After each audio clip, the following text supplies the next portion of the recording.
Hey, how about them tops, son? All day, SEC boys. SEC, they supposed to be SEC. Crazy all day, baby. You're listening to the RedOUT Podcast.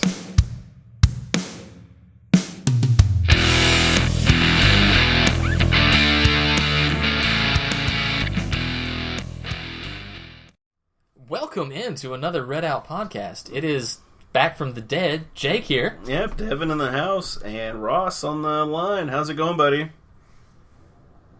Going good, guys. Going good. Loving this summertime heat. It's about 900 million degrees over here at the RedOUT Studios. So Yeah, Jesus, so bad. I'm just glad the AC's working. Dude, So yeah, my lucky in-laws' there. AC went out like 2 days ago. This is the time of year everybody's AC goes out.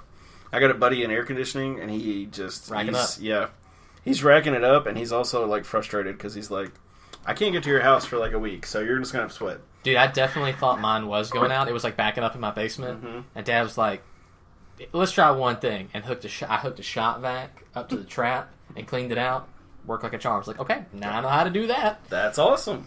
Glad that worked out for you. Well, how did people do before air conditioning exists? I guess just like drapes, just to, not waiting the heat and fans everywhere. Yeah, absolutely. I assume they just went down to the creek or the pond and just stayed there all day. And just stayed mad and died of heat exhaustion. Yep, that's why there was a lot more wars back in the day than Just there is mad. now. Yeah. Just so mad.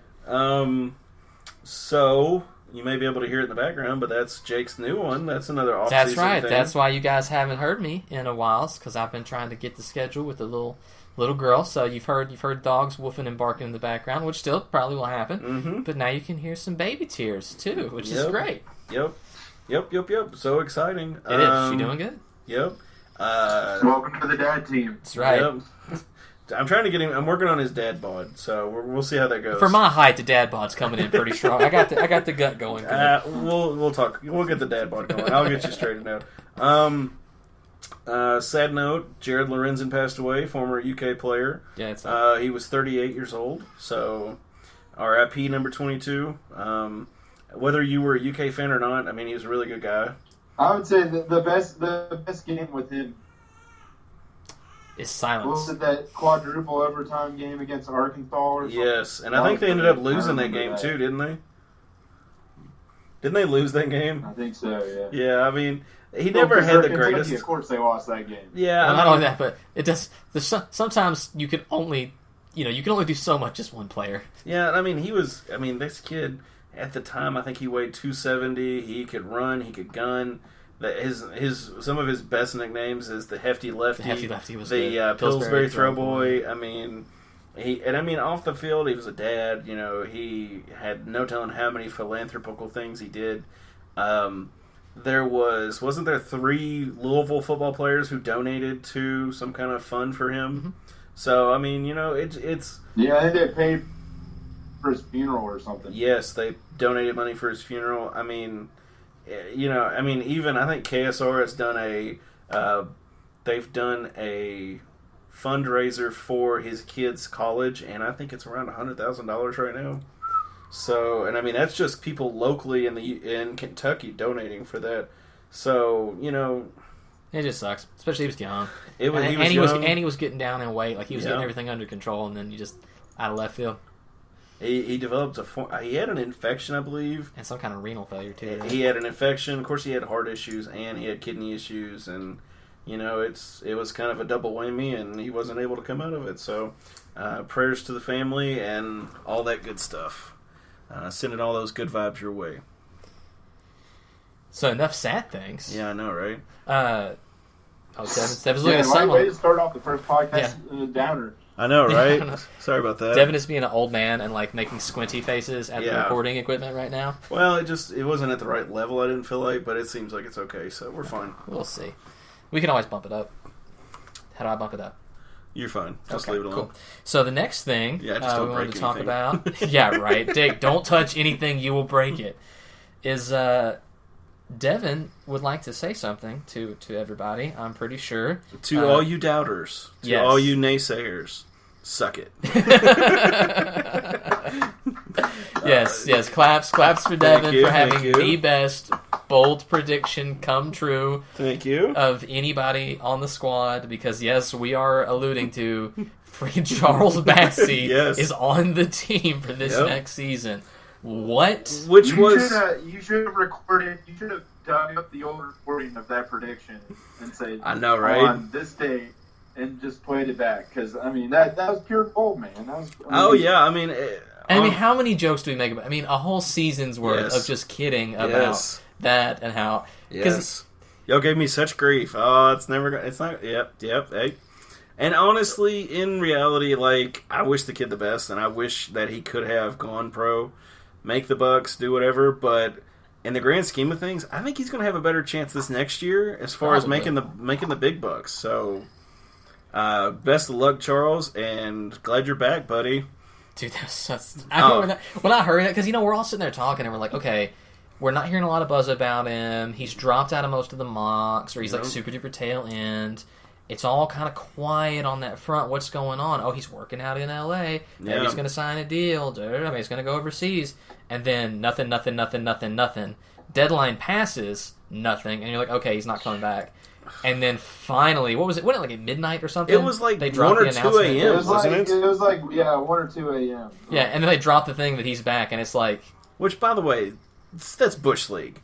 It's total Bush League stuff, guys. Yeah, Jake's burping up Papa John's right now. Yeah, Papa John's. But yeah, for real though, because just from like a media standpoint, wouldn't you want to get the mass amount of pub for that? Like, wouldn't you want to either do that? Like, if I'm talking to his crew and like they know what's happening, I'd want to do that at like 7:30 p.m. Central Time. Yes, you know what I'm saying? Like prime time. Yes, I mean I would want. My guess there is WKU basketball's in the dark, and they probably knew just like we did. I mean, and we'll kind of get into this here in a minute, but I think the recent roster, the last finalized roster, is a direct result of Bassey's unexpected decision.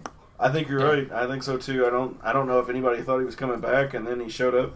But my thing is, if I was the coach at Western, I would want a LT Smith full of people. Him come walking out of the side of the stadium, fireworks going up like WWE style. I mean, I would want something exciting, and it did not seem like it was going to be that way. But I think it's probably because it's a begrudging decision on his part. Yeah, probably. Yeah. It's not really. It's not like what was it? That guy at Michigan State a couple years ago, Miles Bridges, who's like, "I'm coming back to take Michigan State back to the Final Four," which he didn't. Yeah, I was gonna say. He was a local kid, and he was excited about coming back. I think Bassey came back because he had to, and that's why there is no pomp and circumstance around it. Yeah, that's whatever. Though, that would have been bad. It would have been like the Lane Kiffin press conference where he's like, "I'm so excited to be back at Florida State, and I want to kill myself." Sorry, I didn't say that out loud. Sorry, guys. Yeah. Oh my gosh. Not that he's that sad, but still, he definitely wanted to go make a couple mil, and now he thought he would, and now it's like. But if you think about this on the positive, he could be making more money come next year. I mean, that's the hope.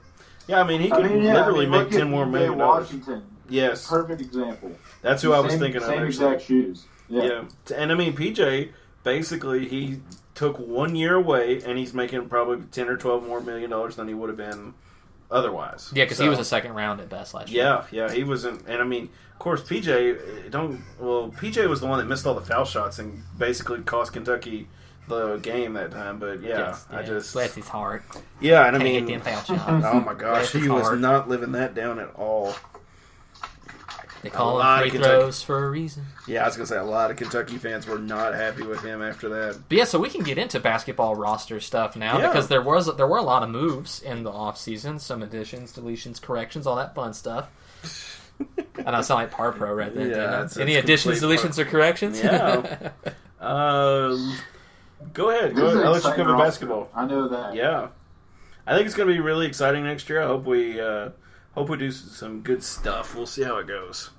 So I'll let y'all get into your. Do you want to recap the roster, or you want me to, or I don't really care, man. Well, the thing that I had was that as we're sitting at kind of a finalized roster now with the addition of our 4-star reclassified guard Rawls, but also you've got Cameron Justice, you've got Kenny Cooper, you've got Carson Williams. Now Carson was still with us, but he's actually eligible to play. Yeah, he was transferred. He was transferring in, and that's not to mention our freshman coming in. But I think the main question. I mean, it's great. Okay, so you got your boy. I think you got balance, experience, and depth. I mean, yes. What more do you want this year? And talent. And talent. Yeah, I mean that's tough because I mean Charles coming back and all these other guys y'all are talking about. I'm excited about. I'd say the number one year. thing that I was happy to see was you've got. Now, I don't know how much play Ross is going to get. They're showing him off early in some of the like Twitter stuff, him hitting threes and things. He's supposed to be a good shooter. We'll see, but I am looking forward, hopefully, to taking some of the pressure off of Savage to be the only guy that can make threes. Yeah. Because that's what Cameron Justice is. Exactly. For sure. That's what I'm super duper excited about that kid because I'm hopeful that he's a sharpshooter. We will see. Of course, that takes pressure off Charles too. Yeah, if you open up the middle. Charles, you open up the middle with those threes, man, he can dominate down there, and that's exciting. I think the thing you got. Okay, I'm looking at this. This is after digging out of that giant crater of a hole that Harper's dismissal left us. Yeah, he's finally got a little. You look at the thing: 3 seniors, 4 juniors, 3 sophomores, 3 freshmen. That's balance. That's every program wants that. You've got people who've been in NCAA tournaments. Savage, Kenny Cooper, I think Cameron Justin might have been on a Vanderbilt team, and Carson Williams. You have NCAA tournaments. You got 4-star talent. You got 5-star talent. You got Bassey. You got Josh Anderson, Cameron Justice, and Rawls, all 4-star players. I mean, there's nothing that this roster doesn't have, and I know Jake and I have been banging the drum more than anybody. This year, there's 0 excuses. NCAA tournament or bust. I mean, when it gets, when we're getting into like October, we'll really be hyping this up. But there's really no excuses heading into this year. Dude, absolutely. That's actually like the only second point that I had on basketball was like this roster and Bassey being back means that Stan should absolutely face criticism if we don't make the dance. Like, there's absolutely no excuse. We've been a shot away 2 years in a row. It should not come to that this year. You always hate to discredit whatever team you end up facing in the conference championship, right? You don't, conference game's hard, blah, blah, blah. I do not care. You're more talented. You're deeper. You're more balanced. Yes. Here's another thing. There's all of Conference USA, with that besides UTSA, which is their 2-headed monster of Jackson and Wallace. Right. Lost to everybody. Yeah. I mean, Elmore's gone. All of Southern Miss's team's gone. Stith and Caver are gone on the ODU. Like, it is set up perfectly for Western to run the show this year.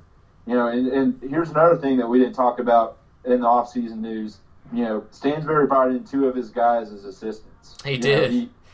He ran off the Nikita Johnson that went to Austin P, and then I think Shu was a casualty of Bassey coming back, but you got Phil Cunningham, the former Troy coach, who was also a former Western assistant, and you also have what's the guy's name? I'm blanking on it. But anyway, yeah, I'm sorry. Anyway, you got two veteran coaches that you feel comfortable with that's going to run the show. You got a former head coach that's going to be able to be Stansbury's, I guess, X's and O's assistant.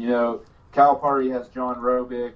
Everybody has that old veteran in. Stansbury finally has this. So everything's just lining up for this season to be it. Now we just got to hope we can get through the offseason without any trouble. Yep. Yeah. And that was about what I was going to touch on is a note for the team: stay away from Kentucky Street Apartments. Yeah, for the love of God. Yes, do not. Please, like If Stephen you A. have says. MTSU players coming, that's fine. They can go, but not you guys. Yeah, you yeah. stay away. Do we need to hit on with our legal expert on that news that kind of trickled out this week? I mean, it's fine. It's no big deal. So if you haven't heard, it was kind of on some of the boards and stuff, is that Josh Anderson apparently was arrested on, July 12th or 19th or something. Well, the 19th was yesterday. Oh, yeah, so not yesterday. The 12th thing 12 was. or 13. Yeah. And he was, like, I looked at the arrest report. He was arrested. He was arrested at like 8:01, released at like 8:59, and paid, whatever. It's on the website. You can go look at it. I do not, after looking at it and looking at the statute, so what it said was that it was contempt of court, refusing an order, and something else. It's like one big, broad statute. And the best I can tell, I read some of the case law around it, and it's literally just not listening to an order from either an officer or an officer of the court, so like a judge. So if I had to guess, I would say... So first the question was it related to his arrest last year? And I do not think so, because you don't take a year to resolve that. You just plead that out and pay the fine. It was a disorderly conduct. Yeah. And the two aren't really related. I had to go look at the statute to see if they were. Could it be something where he didn't correspond with community service or something, so they brought him back in or something? Yeah, like that? it could have been that. It could have been he was at a house party and an officer told him to do something, and he's already on, thin ice, and he didn't listen. Some of the cases I read, somebody violated parole, somebody didn't do what they were supposed to do, somebody cussed a judge, somebody wrote a thing about the court on social media, and so they find him If it's a broad punishment. It's stupid basically. broad. Contempt Yeah. of court can be literally anything. Like, if you're called to testify on something, like you're officially subpoenaed, you have to show up. And he If you doesn't? don't, Yeah. you can be in contempt of court, and they will either fine you until you show up, or they can actually, throw you in a cell and be like, hey, See, man. That was my thing. I was wondering if he had a summons. He may He have could have had been one. summoned for somebody else being arrested and being a witness or The something. timing on the... I thought that too at first, but then the timing on the arrest got me. Okay. Because the arrest was at 8 o'clock at night, and then he was released an hour later. So what that reads to me is picked up, down the station, booked, and released. So I'm thinking it's different and unrelated. Yeah. But that could just be their booking system where they Yeah. wrote it in. I don't know. Yeah. It's a minor deal. It's just a kid being stupid again. Yeah. Well, you just hope as a junior, 21 years old, this is the last, hopefully it's the last wake-up call he needs, because, you hope he cuts that crap out as a junior, leader, who's probably, if he gets his head on straight, can at least play professionally somewhere in his life because he's that talented. He definitely could play overseas easily. Yeah. His athleticism, he's absolutely, and it was funny, Jared said in the offseason, he's going to be our scoring leader because he's worked on his shot, and he did. He actually could shoot the ball fairly well. And that's my thing, too. I think a lot of these teams are going to be afraid of his record if he keeps having issues off the court, so... Yeah, maybe. Again, he hasn't had anything serious, but he's just kind of done dopey stuff. And, Yeah. it shows poor decision-making, Yes. and so, if I pay you money or I, entrust you as, a You're for-profit representative team of us, yeah. of my team, yeah, that's the only thing. And I know lots of pro guys do lots of stupid crap. Yep. But you don't look... But he's not one of the talents where it's we don't care what he does, we're going to pay him. You know what I'm saying? He's good, but not transcendent, so... Yes.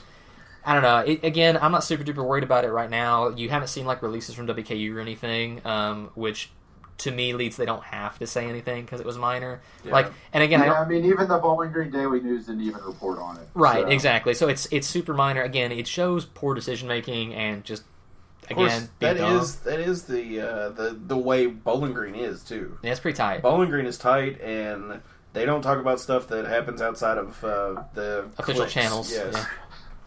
I think after a couple good years of having really good coverage around the programs, probably in the Chad Bishop, Brad Stevens, or Zach Greenwell days, probably in the last 3 or 4 years, I think we're hitting a big wall where the monetary incentive to have local media coverage has declined, and now we're kind of grasping for straws, and they're gearing towards their newspaper stories. So it's kind of frustrating, but that's why we have these blogs and podcasts and stuff to give the fans reason to follow. So. Absolutely. Yep. Because who else is putting out content literally every day? Yep. That doesn't- I can't think of a At single least one. quality content. At least stuff that doesn't suck and isn't 2 sentences. Yes. Yeah. And isn't just clickbait or looking for people just to Like have that- feel good stuff. It was. Here's how crossover and stupid one of those videos was. I don't know if you guys, the one that was how pretty Western was, that aerial footage or whatever. Which, by the way, I'm pretty sure that was copyrighted, but maybe it was on Twitter. I don't know. But it showed up on my wife's feed. That's hilarious. Because some random old alum liked it, and I was like, this is how I know this is not about sports and you're a joke. Yeah. Because it's on my wife's feed. The only sports thing she has, guys, is the RedOUT and towel rack. That's it, because I made her go like that. That's literally it. That is hilarious. That's all she sees is our That's stuff. hilarious. So, yeah, you freaking joke. I just hope our followers, readers, listeners, whatever, can appreciate the difference of the two products. That's all I ask. Absolutely. And if somebody gets pissy, we'll go to war. That's fine. I'm a happy camper. Do we want to move on to some football sure, talk? Because I'm all excited about football talk. It is prime football talking season, Yes. as the old ball coach would say. And I mean, this is the time of year that everybody is chomping at the bit for football. Everybody's super optimistic. Yes, and we are 4 days away from golf. Say that again? yeah, you kind of broke up there. We're 40 days away from kickoff. 40 days. 40 days. I was going to say 4 weeks? No, 40. I was like, is it what? Is it August? Yeah. So I kind of just was going through the roster just to kind of refresh myself with some of the guys. I want to encourage our listeners to go look at the roster and the pictures of these guys. Some of these are hilarious. I just want to say, these guys, I didn't think they knew it was picture day, but it's still hilarious. My favorite is how just fratastic Stephen Duncan looks.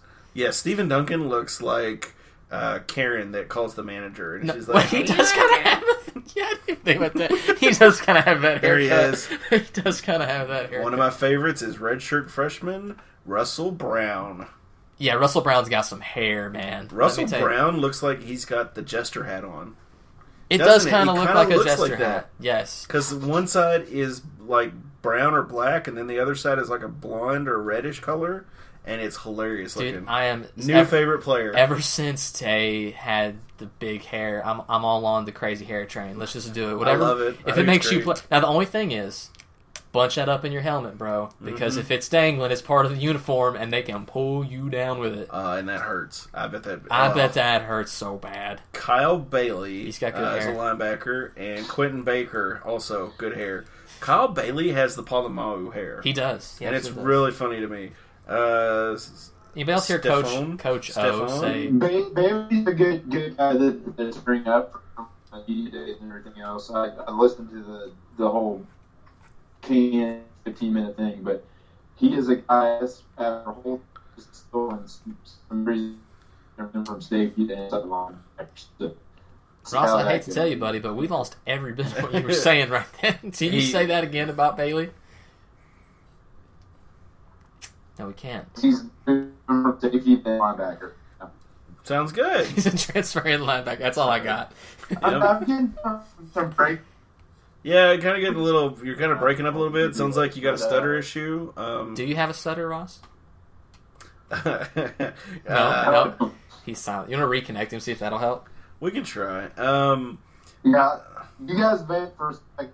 That Okay, yeah, we can absolutely. Yeah, vent we'll for a call second. you right back here in a second. I think he's probably going to call. But my no, favorite is Kyle Fortenberry's hair. He definitely has the. Come on. he has the big white football player hair. Yes. Well, he definitely could be in a Herbal Essence Commercial, yeah. Commercial, yeah. He I does could just very see- much have Fabio hair going right now. I could see him with some of those little pretty actresses, and then he comes in and does the hair twirl, and everybody goes, "That's a dude." It's a guy. You know? You there, Ross? yeah, I'm here. Okay, awesome. So much better. Now let's try that Bailey sound one more time. Yes. So what were you saying about So Bailey? you guys were talking about Kyle Bailey's hair. And Yes. Actually, after looking at the media days thing, I think Devin Key has the best hair. I mean, He his probably hair is does. Let me but- see if I'm trying to get to it and see. I love how this is what we're talking This about. okay. First on off, the- this entire roster is so frustrating to me because it's like in no certain order. Like I've got Well, DBs. look up the Okay, look it's up the alphabetical. pictures from the interviews and stuff like that down in Frisco. Like, Devin Key's hair is ridiculous. I mean, it's just big. Devin Key does have nice hair. I'll give him that. But he actually had his hair up kind of like behind him that day. Looks like he had it in a bun. on picture day. I don't know what it looked like in media days. Yeah, because it's kind of like I was trying to figure out what was going on with it. But some of these other guys, it's just like this is great, guys. I just love it. It's great. Yeah, for every like high and tight or buzz, you have like Yes. fro or mullet or just The fun stuff. cornrows, or I don't even know what those are called, or hey. First off, I just want to say, I'm not trying to be, whatever, but because I go to a black barber shop, so You go it's to a all black cool. barber shop. It's all cool. I can say whatever I want No, about no, hair. yeah, about because hair. I go to a black Yes. barber shop. You have a black friend so you can talk. No. I'm About not, hair. About hair. That's all he's saying. Yes, that's all I've been. That's all I've been cleared for. He got the stamp of approval to talk about hair. That's as far as it goes. That's it. I'm cut off after that. But speaking of the media days, right? Because that's kind of the big thing as far as the most recent thing. I know there has been some off-season stuff, but as far as the most recent thing, you got the they call it the kickoff, right? Mm-hmm. Just like everybody else does. Conference USA Kickoff. Which It's what not it- like SC It's media day. Yeah, it's media days. But what a joke! Because I think ACC calls it kickoff too. Like, just say media days, guys. That's all it is. But stuff coming out of there, as far as like media polls. Top's pick to finish 5th. Ross, what do you think about that? I think that's more than fine for what the season they came off of, and the fact that we have a new coach. I mean, you don't really see teams pick to go from like last or second last to second or third in one offseason. It just doesn't work that way. Teams overperform their preseason expectations or underperform to meet them. So, no one's going to say, oh, you won 3 games, now don't win the East. That isn't going to happen. So I'm totally fine with that. And my thing is, too, I mean, 5th is really good considering, like, I don't even remember. What were we, 6th supposedly last year? It's According, bad. We were 6th in Conference USA East. Yeah. So, I mean, so I'm not too upset about that. That's not bad for me. That's actually an improvement. And considering we're not going to have as many, we're not supposed to have the talent. Oh, I can get into that. Yeah, that burns yeah. my butt. That Jake loved that quote, but yeah, I think we'll be fine. I'm not too worried about football. I'm actually we can get into that a little bit, but under the radar, the new coaching staff, and we have both of production and experience returning. So that's if you want to be optimistic heading into the season, there are reasons for it. Yeah, I mean, absolutely. I mean, you're talking about, just, again, looking at the poorly edited media guide, depending on... Which, for the OCD people, please sit down and read that, because Jake has just gone crazy about this media guide. It was on, like, the 3rd page. Yeah, okay, he made it to the 3rd page, and he found him a typo. Okay, listen, so part of what I do in my job is I do doc review, okay? So stuff that I create and that I review goes in front of boards and people that, don't need to see stupidity, okay? And so when on the 3rd page of a doc that you've had all year to work on, you say that the 2019 season is the 2018 season, and then right underneath it have the 2018 season again. Look, I know y'all copy and pasted. I know that 2 interns have been staring at this for 6 months so they can't find mistakes anymore. But for the love of God, can you not find one English associate professor over there in frickin' where's the English department now? It still's in Cherry. Over in Cherry to read the stupid thing. For the love of God, people, get your stuff together. Like, I tell you what, next year, media staff, if you're listening, here's what you do. Before this thing goes live, you send me a PDF version of it or a Word version of everything. 212 pages. Pay me $100. I'll go through it and find your crap. Pay you $1 a page, dude. Make some bank on that. At least if you got to sit down and read it. $200. Yeah, $200. I'll do it. It'll be great, and you won't have mistakes like that. Come on, guys, get your stuff together. But anyways, I think it just shows like the kind of people who work on these things. Like this is a job, an entry level job into sports administration or whatever. They don't care as much as just us fans do, and that's not criticism of them, but like. There's so many stuff that you can pick out like that if you're actually looking for it. I don't think it's not necessarily that they don't care. I think that after a while, it's just like, well, nobody's going to really read all of this. But it's true. Us sports blogger dorks are just like, as soon as it comes out, we're just like, oh my God, let me read this. I literally tried to download like 4 times at work, and I couldn't get to go, and I was so mad. Because I had just wrapped up a really big project and had just a minute at work, which I never have. I was like, I'm going to read this. It's going to be great. And I don't want to download it on my computer at work because then IT's going to yell at me. So then I was like, then it wouldn't, and I was so sad. But then I read it later, and it was fun. I'm not getting on the kids that read it. It's just like the bosses should absolutely have like had a third party look at it. Like, come on, guys. So I want to comment just real quick. Media guide, there's some good stuff in there. Dude, there absolutely is. Oh my gosh, yes. Like, one of the things I was going to talk about was, because you're talking about like positivity coming back in, and it's just straight from the media guide, they're not wrong. Depending on the personnel package, either every offensive starter returns or 10 out of 11 offensive starters return. I mean, that's positive. That's super duper insane. Like, that does not happen on a lot of teams. So I'm wondering if they're thinking... I'm wondering if they're discounting the quarterback with that at 10 out of 11. You get what I'm saying? Because there is a quarterback battle ensuing at the moment. Yeah, I think that's probably what they mean by based on package. Or based on like what they're talking... Because it could have been one or another. You know, if they're talking about Wisconsin. If they've got Ty Story, or if they've got Shanley, or if they've got, you know... you wouldn't count Story, but you would count Duncan or Shanley, which I think they had probably 3/4 of the starts last year. And they did. I would count that as a returning one. So. But yeah, that's one reason to be positive. Another thing is returning your defensive staff is a huge deal. The continuity of defense was one of the best things I saw. Yeah. It was probably one of the best decisions I think Helton made in the offseason was going, okay, they have a similar, mindset and a similar scheme to what I want to run, and I'm not the defensive guy. I got another theory why they brought him back. All right, well, go ahead. What's your theory? So we all know WKU and most G5 schools are kind of cash strapped. They probably had multi-year contracts with the defensive, with Clayton White, with Crum and a couple of those other guys. I think.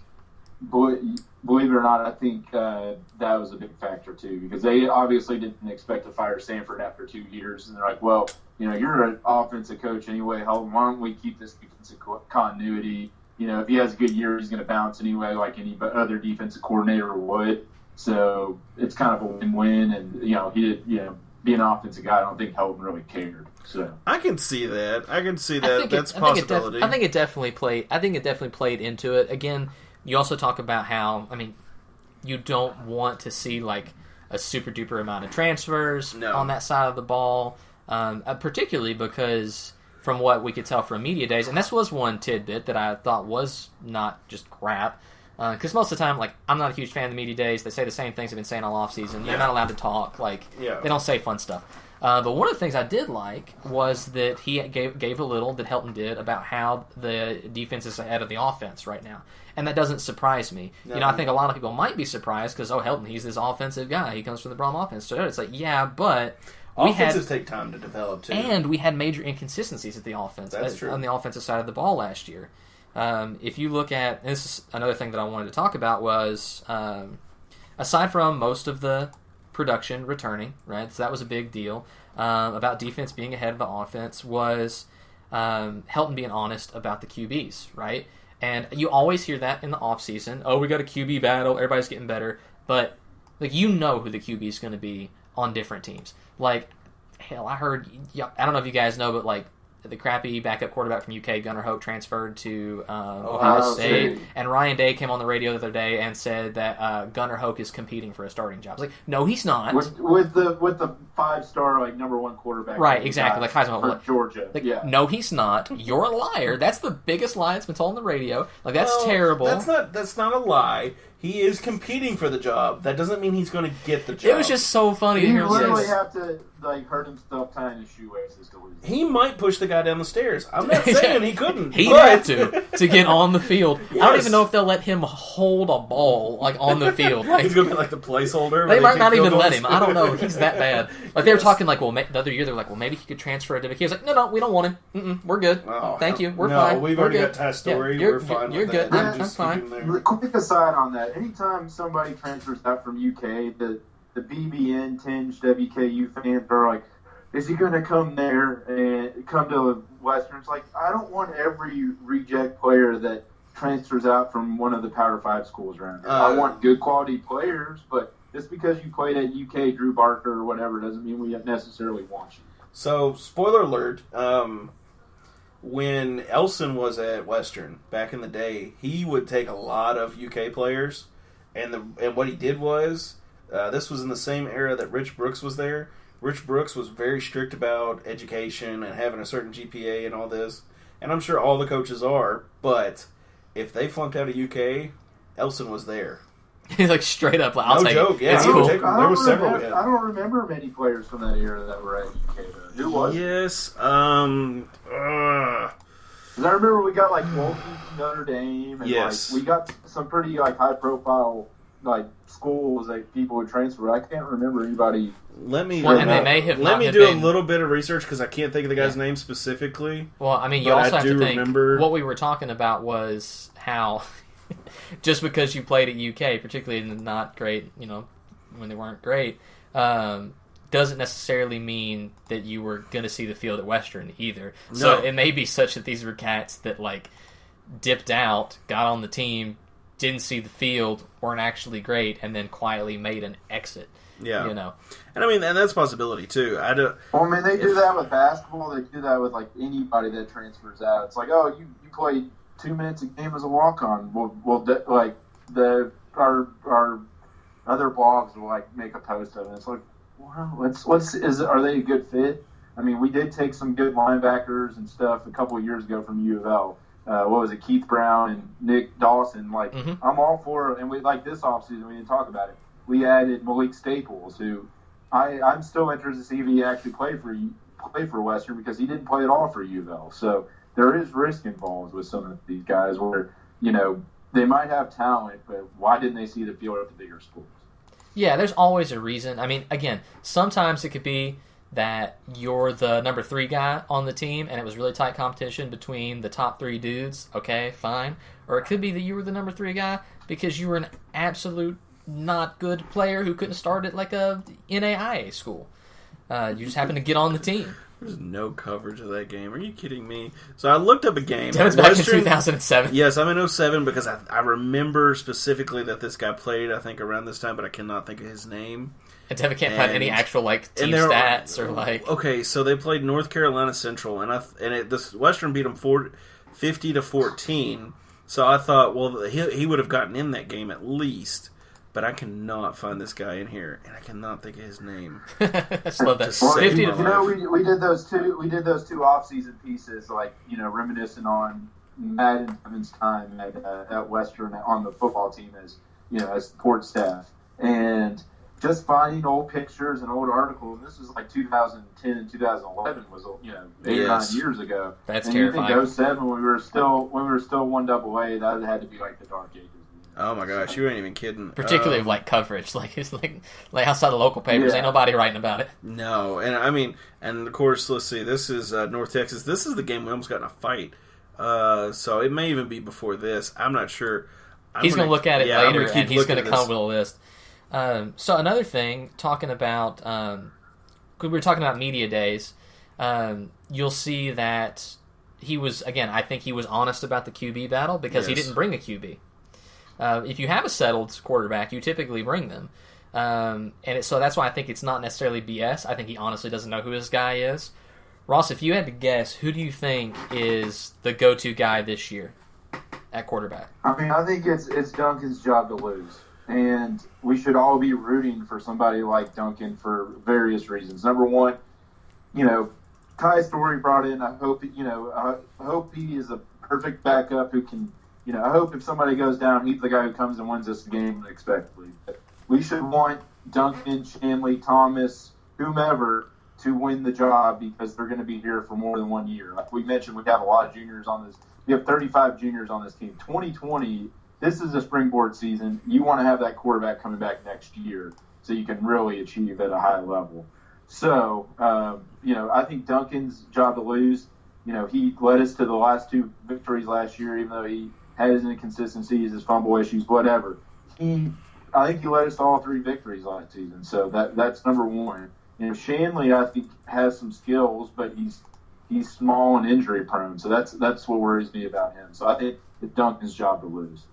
I'd say so too. I was kind of thinking about, who would fit better in a Helton offense, which granted, we don't exactly know what that looks like yet. We've heard him talk. It's Braun. Yeah, I mean, that's what I think is probably Braun 2.0 is what they're talking about. Like I said, Braun ball. We didn't really get to see him run his offense that he wanted to at Tennessee because the head coach really wouldn't let him. But it just looking back at last year, and I was telling Devin before we started talking, I was like, man, I forgot how bad the passing game actually was last year. Like, I was looking down at the game-by-game breakdown, so looking at Duncan, he threw for barely 1,000 yards and didn't even complete 60% of his passes.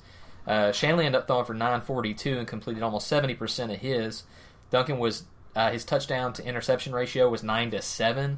I was just like, man, we were super inconsistent at quarterback last year. And I also didn't remember that Drew Eccles actually threw 99 passes last year. Yeah, I never realized. I didn't. He played like the first 2 games in that stupid start against Middle Tennessee and didn't really see the field besides it. Well, I'll tell you, what's wild is he threw... Okay, here's how bad we were last year. He threw the ball 41 times against Maine. 41 times. His completion percentage was 56% against Maine. And that's what killed me the most was... With that, there was no running consistency, and we didn't have a lot of passing success. And when I say success, I mean we didn't have successful drives. Yeah, you stalled out. You just stalled out, and it was like everybody knew, hey, let's just back up. They can't run it. Who cares? They were good. They were good in between the 20s, not inside the 20, and that all comes down to play calling. Like God, it just.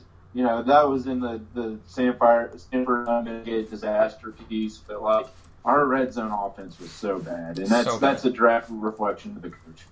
But I'd say if I had to, I think you're probably right, Ross. I think that it is Duncan's job to lose. But if I have to look at based on the offensive line we return, based on the style of play, it would not surprise me at all if Shanley ends up getting the go. After maybe giving Duncan a shot, just based on the type of player he is. I didn't see him really. Duncan kind of stood out in spring practice. Shanley didn't really do much, and then I was surprised that we still have Shanley on the team, but I just don't see how it's not Duncan in the long run. But maybe I'm wrong. Well, no, and that's what's going to be interesting to see because he has a skill set that. We didn't ever... Well, Brahms' offense never really took advantage... Didn't really look for that. We didn't have the players for that. He didn't build his team like that. It's just... Everything he wanted a prototypical passer. That's what he wanted, right? But you talk about having the option to... Yeah, run the option. Haha, puns. I got them. I'm so funny. Got dad jokes. RPO, baby. That's right. But actually having the ability to do that... Now, granted, didn't work out super successfully last year, but at the same time, you kind of had an idiot calling plays. So, whatever. I don't care. I got one bit on that before we get off before we end today. But yeah, I'm really interested to see how it goes because... If you've got better play calling, if you've got better offensive line production, if Duncan develops in the offseason, these is kind of a confluence of events that could lead you to a much improved offense. I was about to say good, but I'm scared to say anything about this team is good after last year. I just don't want to. You don't know with the rookie head coach how long it's going to take. And and there's nothing wrong with that because not knowing, but I think there's potential there. Like you were talking about with Duncan. I think Duncan can knock back 2 or 3. I mean, he can, throw down field 2 or 3, not, drinking. Based on his picture, let's go back to a different quarterback that Helton worked with. Dowdy's first year, he had 15 touchdowns and 15 interceptions. He was a very similar player to Duncan, probably a little bit more dynamic in the Petrino offense, but because he was calling the plays, but he really took that leap his 4th or his 5th season and, became the player he was his 6th season. Right. Knock on wood, you can hope Duncan can do something similar to that. Like, okay, he got his feet wet last year. Now this is the year if he takes the reins as a starter, and it's year next year would be the year he really takes off. Well, and I would really hope to see something like that. You also would hope to see a little bit more maybe trust of the players, right? Because what we saw was, okay, Eccles was supposed to be your go-to guy. He gets hurt. Fair enough. That happens.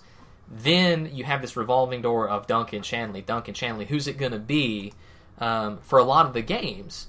And I know we kind of end up settling with Duncan, but it seemed like the dudes were completely freaked out they were going to be pulled, and that's not a way to play. Like, if you're going to let... And it was the same thing with running backs. Like, if you're going to trust a guy, if you're going to give him the keys... You need to let him drive for a little while. Yep. Like, you don't need to be pulling people out. You don't need to be ruining the flow of the offense and the consistency there, which I think, again, that's a coaching thing. Yeah.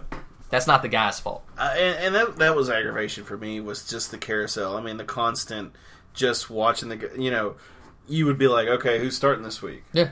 And I mean, it was week to week, and it's like, okay, well, Shanley played good last week. Who's playing? Duncan. Okay. Well, then Duncan plays. He has a fairly good week. And then it's like, well, who's playing now? Eccles. And you're like, what? Yeah. You're like, are you kidding me right now? By the way, you don't owe guys starts just because they're seniors. Made the least amount of sense because you knew he wasn't going to be back this year. So. Nope. Yeah, that was dumb. And that's like with Ty Story. It just fiberglass. I'm so confused at the transfer. I'm sorry. Flabbergasted is what he was looking for there. Yes. No, we get. I mean, he's great, and he comes in there like if he beats out Duncan, and he really takes the job, and the game's slower because it's Conference USA versus SEC. He looks like a genius, but if not, then I mean, if he struggles like he did at Arkansas, then we'll see. I don't know. Well, I mean, like I said, I don't think having competition is a bad thing, but you just hope it doesn't come at the expense of chemistry. Yeah, and you hope not. You hope it's more of like, again, bringing him in as a challenge, just throwing something at the wall and see if it sticks, right? Because you gotta try, you gotta figure it out in the off season, and like you said, in the fall camp, we'll figure out exactly who it's going to be. And hopefully, like you said, whomever it is, they make a jump to actually, get us back in the win column a little bit. Yep, just have to see. I don't know. Hey, we're riding a 2-game winning streak into this offseason. Let's not forget that, guys. Okay, can I just talk about that being a thing for just a second? So if you're looking at the media guide, there is a spot about the 2-game winning streak. And I'm just going to tell you what it says because I laughed so hard. Outside of a 4-game stretch in 2017, the Hilltoppers won back-to-back games just one other time over the past 2 seasons. And those came with the blah, blah, blah, blah, blah, blah, blah, on a winning streak. It's like, wait, what stat are you making up now? Why are you talking like, hey, guys, it's like they just had column space to fill, and they wanted to say something positive about the team. It's just like, okay, I get it. 2-game win streak, that's awesome, but really? They were probably like, you have to include something nice, write something positive, and they're like, they only won 3 games, and they're like, but they won 2 at the end. It's a 2-game win streak. If you can beat Central Arkansas and then somehow upset a really solid FIU team, then that's where that winning streak actually means something. Absolutely. Though winning at Ruston's pretty cool. Yes, you're right. In 4 straight wins head to UFL, and that's confidence right there. That absolutely is on a team that's probably not going to have a lot of confidence going into that game because they're going to have the brains beat in by Notre Dame. Yep. Like, that's going to be bad. Probably. It's going to be real bad. Yeah, it's quick aside. Those notes or those comments by Satterfield at UFL's ACC thing were just like, oh, man. We were talking about that earlier, but yeah. When we were eating that earlier, I was telling him, I was like, yeah, so most of the time you don't get good stuff at media days, and I was sad that he didn't, and Ross, me and you listen to the same, radio station, so, I know we're kind of on the same page, but, he with the Louisville media, he just kind of talked, blah, blah, he was trying to play down how bad, he's just trying to be like, listen, we're going to be bad. He's telling you we're going to be bad. But then in some of the breakout sessions with other news media, he's like, yeah, some of these guys wouldn't start at App State. And I was like, what are you saying? Oh my God, it was so good. That's why I really think it's probably U of L is probably a 50-50, 60-40 type game for Western. This is the year to get them. And last year we should have them, but this year we could too. And we all know how upsetting one of the 2 power teams in the state, how big that is for the fan base, especially the fan on. So, dude, absolutely, it would be a season maker for you, even if they're a garbage team. It doesn't matter if you go out and beat one of the in-state rivals, one of the what I consider the 3 actual state schools, us, UK, and U of L. If you go and knock one of them off, that's freaking great. I'd be so happy. I think if he wins the game last year, Sanford saves his job. Yeah, he probably does. Yeah, I completely agree with that. I could see that. And you always hate to say, well, I'm glad we lost, but at the same time, it's like, I kind of am glad. Yep. I'll pay the piper then to invest in good stuff now. Which, speaking of that, so I don't know if you guys remember, because they've all pretty much gone dormant and are embracing the new staff, but at the end of last season, when Sanford got run out on the rail, and rightfully so, there were a lot of people that were like, hey man, he should have got some more time. He didn't have any talent. Brom left the cupboard bare. Everything was real bad. And then this year, when you look at the media guide, you look at the off-season stuff, 8 players named to the Athlon All-Preseason team. Fortenberry just got put on a preseason awards watch list. We had what? Say that again? The center Yeah. Yeah. Juiced or whatever. Yeah. We had a couple of guys on some of the athletic freak lists of not just in the group of 5, but some of the most athletic dudes in the country playing football. Period. It's like, House paid roster credit, yeah. Yeah. So you're sitting here telling me that in between the end of last season and now that these guys have made such leaps in the offseason that they're all now amazing award-winning players? Or was it maybe that last year they were talented and had good on-the-field performance, you just didn't have somebody that knew how to run the game or manage them? Just more. He just didn't teach a lot of smart football, and that was the frustrating Yeah, that was your thing thing the whole year, was just not smart football. And it wasn't. I mean go ahead. I mean, it just wasn't smart football. I mean, there's so many common sense things that you're supposed to do, and I was beating my head against the wall watching all this, going, what is going on here, guys? You just really want to be like, you should know that if it's 3rd and 4, you got to stretch your 5-yard out to, your 3-yard out to a 5, do the smart things, you're 3rd just and like, 9, let's throw a 3-yard slant. Yep. I mean, even if it's a 3-yard slant, you go, hey, let's push it out. And I hate these media guides online. Devin is currently on his research to find. Yes, because I remember there was a guy. Here's the thing. I mean, last year was always to be a rebuilding year. We only a 5-win season, perfectly acceptable. It wouldn't have been easy to swallow, but Stanford, he brought all that crap on himself, and he had a basis of talent. I think. I'll say, we've spoken about this on the podcast before, Stephen Duncan's dad is a great Twitter follow. Just yes, he is. How toxic the culture is. And you can just tell, Stanford just didn't have it, man. And, when it came to rallying, I think coaching, half of it is just being smart with decisions and everything. Other is just managing people. And it just seems like Stanford really, besides recruiting, really wasn't good at anything while he was a coach. And that sucks for him, but at least we made our mind up early not to stick with it. Yeah, dude, I'm absolutely. It's like I hope that the last vestiges of those guys just stay in their hole, because there's just no excuse. There just isn't. But these old media guides, this is great. I didn't know this. It looks like they scanned them. They did. They absolutely did. The old media guide. So we were just in 2007. Okay, this one looks digital. Yeah, this is 2008. Digital. For those of you looking, might actually know if that one's scanned too. Yes, it is. Okay, but it's the in front color. The front page was like the PDF of whatever that was. But yes, it literally looks like they took a media guide and they went to a scanner and they just scanned every single page. In their defense, it's very well done. It's a high quality scanner. It is. I mean, it's this is a good readable. Scanner. Yeah, it's not too bad.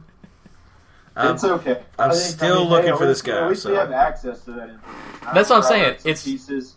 It's kind of wild. Like, you can go back and look at the 07, the 08 media guides, and at least they've saved it for posterity, and we can just go get it. Okay, Terrell Clark was the guy that we used to call Carl Winslow. Carl Winslow. Yes. For our listeners, go to the media guide, look up Terrell Clark. He played in 08. I think he was in 07 too. This guy was supposedly 5'11", and he weighed 290 pounds. Oh, boy. First off, he was not 5'11". He was like 5'9", because he was shorter than I am. But go ahead. What were you going to say, bud?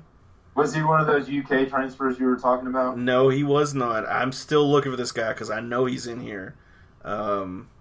And I cannot think of his name off the top of my head. It's going to bother Devin for the next week. I will be awake all night, and I'll just be sitting here. So Devin was talking in generalities, like all these players. No. There's a specific player I remember that he took from UK who had issues with on the field grades, or off the field grades, but I cannot think of his name. Could you imagine if there were tests given on the field? Like, that's how you had to take your test as a football player? They did take tests. Well, no, I meant like a Scantron while you're they took legit tests. They would have assignment tests.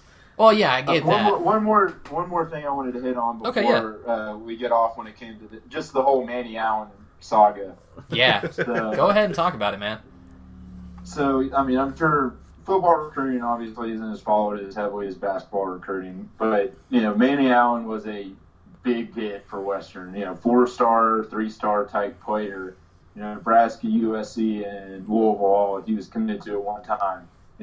during our hiatus on this, he was like listed in the transfer portal, but when the media guy came out, he's still on the active roster, and Elliot Pratt from the Bowling Green Daily News confirmed that. So I think, he's probably going to be one of those head case type players, but if everything's going good with him, I think he could be a weapon this year. So something that, if he can make it to actually seeing the field, then I think he could be huge. I mean, he'd be the highest rated high school recruit we ever had play for Western. So, which would be absolutely awesome because we do need some more weapons downfield. I have been waiting for I guess now 2-3 years now for Lucky Jackson to make the step forward. We all thought that he would, and I hope he does this year. Last year we kind of relied on Dean quite a bit, and Xavier Lane never really stepped into the role that he was supposed to. I mean, I remember seeing him. He's still on the roster, yeah. Well, I know it was wild because I remember he got kicked off and came back, I think. He did, and then another thing was when I first started looking at, I mean, I can't even remember. I think I went down on a Thursday night for one of the opening games a couple years ago when he first got to the team, and I'm sitting there looking at the roster and going, oh my God, who is this 6'4", 100? Like, he's built like an NFL wide receiver, and everybody's like, oh yeah, he's really good. Yeah, he's going to be great. And then, the first year's like, okay, he's not. That's fine. Freshman wide receiver, that happens. But he still hasn't kind of matured into the big, reliable target. And he got open, and there were, I hate to say it, he kind of has stone hands, like he couldn't really hold on to the ball. He got hit. What was it, that Wisconsin game? I remember that for sure. Yeah, dude, it was just, you're just sitting there going, we hit you so many times, and yet you just can't hold on to the ball. No. And so it's been a little frustrating to see the inconsistency when you've got like big talented guys on the roster. And so I'm hopeful that Manny Allen kind of fills that void this year. Another one to watch is, again, continuing the tight ends, Mr. Fortenberry, who's been on some preseason awards list. I am hopeful. Mr. Herbal Essence, I can't wait. Yeah, another great head of hair. Just sticking out of that helmet. Oh, just great. Yep, you missed that entire conversation. But should that be a ranking this year? Who has the top 5? Yes, top 5 hairs. Yes, maybe that's what we'll do next year. Jake, that's going to be your first peek back to the top. Well, I'm working on the Marvel thing right now, which is a lot harder than you would think once you get outside the starting 5. But that's going to be the first one. Then my next one will be top 5 hair. Absolutely. Yes, that would be amazing. I'll have to. If I pull pictures, I got to get off Twitter though, because I can't have the KU Sports yelling at us. For somebody who they don't want us credentialed, they sure paid enough attention to us. That's right. all I'm saying. Yeah. First off, if I sat down and went through all these media guides for the many years I was here, you all would have a lot of stories, is all I got to say. I mean, I think hopefully the new regime just realizes that we are promoting the product we're not making any money off this. We're just doing this straight love. Yeah. So, it's just pure admiration for it and enjoying it, and I can't fund this guy. Devin is sad. I am, because I cannot. Man. It's aggravating because you talk to these people and you know these people for so long, and then you just cannot remember. It's one of those out of sight, out of mind things, and I just cannot remember. I mean, dude, it's been a couple years. I know it's been about 10, but still. Isn't that wild that 09 was 10 years ago? I mean, it's not like it was somebody I'm guessing it wasn't somebody who was big then, because I'm sure you're not forgetting Tyrell Hayden, Bobby Rainey, David Wolke. Which, fun story for you all. He had an injury. I won't say where, but it was his upper body. It was upper body, and so part of his rehab was him throwing with me. That was the most eye-opening thing I've ever had in my entire life. Because you hear about the Brett Favres, the Peyton Mannings, that when they throw, they throw with such force that it hurts. Like Brett Favre was notorious for breaking fingers on receivers. David, the first throw he threw to me was over my head, directly above my head by 6 inches or something, and it went straight through my fingers and bent my fingers backwards. And I was like, I look like a punk. I was like, this is ridiculous.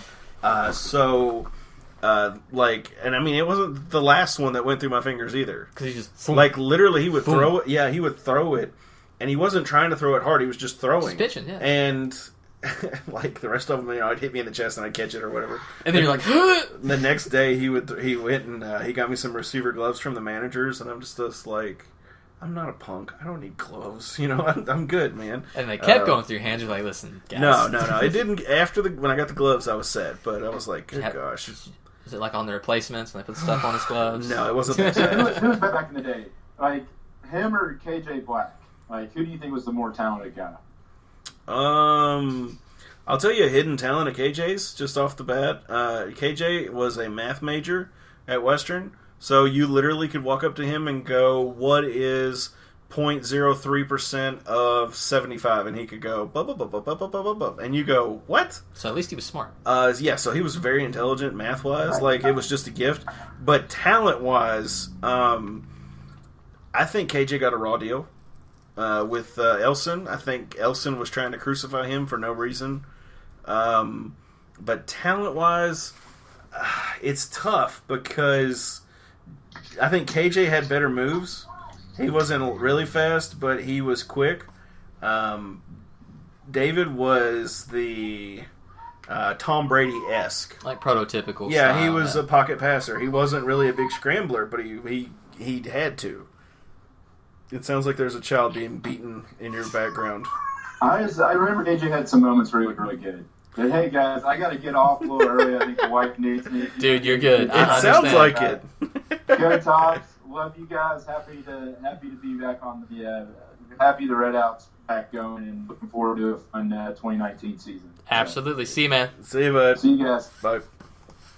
That's hilarious. But yeah, trust me, Ross, I completely understand Yes. having to go help a wife because there's a crying baby in the background. Yes, completely understand. Yeah. So that's actually all I've got for this week. I didn't want to do too much like catch up because honestly, that stuff has happened. You can go the Towel Rack's written about it. You can go. We'll be picking at stuff the rest of the off season, fun things that have happened. But we're gonna keep talking random crap in the off season because there's still not that much going on. No. Towards the end of the season, we'll start doing the off season. We'll start doing the predictions and expectations and all that stuff. I just didn't want to jump into it this early because. I don't know. Then what are we going to talk about the rest of the time? We got to tease you guys on exactly. our We got to keep you predictions coming later. back for more. Exactly. So, all right. So as Devin spends the next 7 hours going through old media guides. 7 hours. I'm gonna be here like all weekend going. What was his weekend. name? No, I'm probably gonna start messaging old buddies and see what they say. Yeah, that'll be good. But as always, guys, thanks for the listen. Subscribe on YouTube. Get us on Podbean. We're now. Oh, you know the one thing I didn't talk about? Yeah, we didn't talk about Hall About Sports. We did talk about Hall About Sports. So the producer for ESPN Louisville, Brian Hall, great guy, Western alum. Yep. Also on 93.9 The Ville, because he's like that secondary like U of L fan 'cause he's from Louisville. Started a website and a channel on SoundCloud, iTunes, and all that called Hall About Sports. And what he wanted to do was get a bunch of local podcast and content creators that cover the local teams outside of kind of big market guys, outside of like the real mainstream dudes.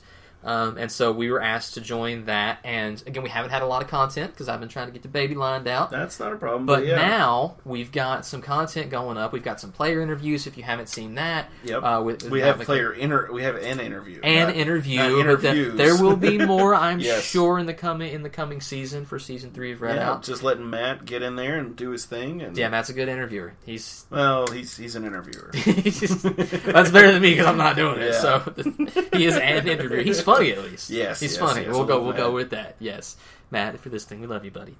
And you need to get on the podcast with us again. Yes. Maybe since I'm doing some of these on a Saturday, or Yes. maybe you can make some more time. And same thing with Yes. with Jared, buddy. You need to come home from your camp. Yep, he's at Camp Walla Walla, whatever. Yeah, so What does it actually do? We actually know. I what have it's called? no idea. I I have no idea. I don't really know. I think he's just out in the woods right now by himself. He's really just out in the woods Yes. with Bailey's Irish cream, just Yes. hanging out. As his favorite snack. Yes. That's good. What? And so Yeah, but anyways, guys, keep an eye out. Hall About Sports. You can go like them, follow them on Twitter. Go like them as well because you will find our content on there. If you follow us or the Towel Rack or Hall About Sports, you will see those retweeted when we get the new stuff up. I think, are we the only WKU podcast on there? I have no idea. I'm sure we probably are. I would, because there's the other two schools have quite a few, but I think we might be the only, if we're not the only one, we're maybe one or two, but I'm pretty sure we're the only WKU podcast on there. and really the only WK outlet, we're audio-wise, producing content. Exactly. So go give us a listen on all of the stuff. Download, subscribe, follow. I'd like to get some more Twitter followers. I need more active on Twitter because all the stuff Twitter's happens. all you, buddy. But that's the thing. Like stuff happens during the day, and like I have a big boy job, and like I can't do stuff. Yeah. So like I'll see like stuff happen. Like I'm just like, oh my god, stuff happened, but like I can't be funny.